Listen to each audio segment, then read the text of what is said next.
Moscou. Et voici ce que font aujourd'hui les médecins moscovites avec les ondes électromagnétiques. À Moscou, nous avons voulu voir de près ces thérapies uniques au monde.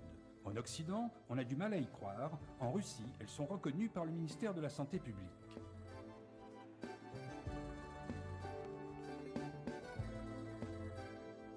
Nous sommes à l'hôpital numéro 15, au service de réanimation en cardiologie.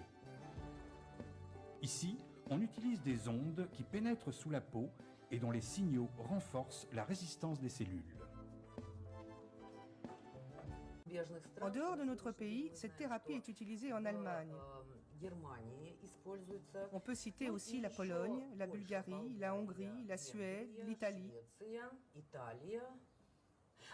et la Chine. La Chine où on fabrique 300 000 appareils de thérapie millimétrique par an. À notre connaissance, ça n'est pas utilisé en France. Quand nous voyageons aux États-Unis et qu'on nous invite à en parler, les Américains sont très impressionnés. Ils nous disent que c'est la thérapie du XXIe siècle. Mais il faut croire que la France préfère rester au XXe siècle. J'ai une paralysie du nerf facial après un coup de froid et Ludmila a proposé de me soigner avec cet appareil. Les muscles fonctionnent à nouveau. Avant, ils ne fonctionnaient plus du tout sur toute la partie droite du visage, y compris l'œil.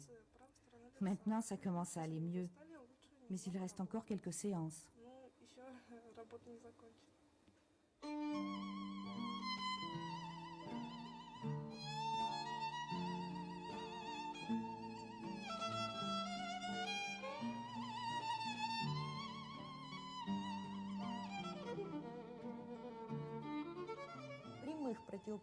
Nous n'avons observé aucun effet secondaire depuis que nous utilisons ces appareils, c'est-à-dire depuis 7 ou 8 ans.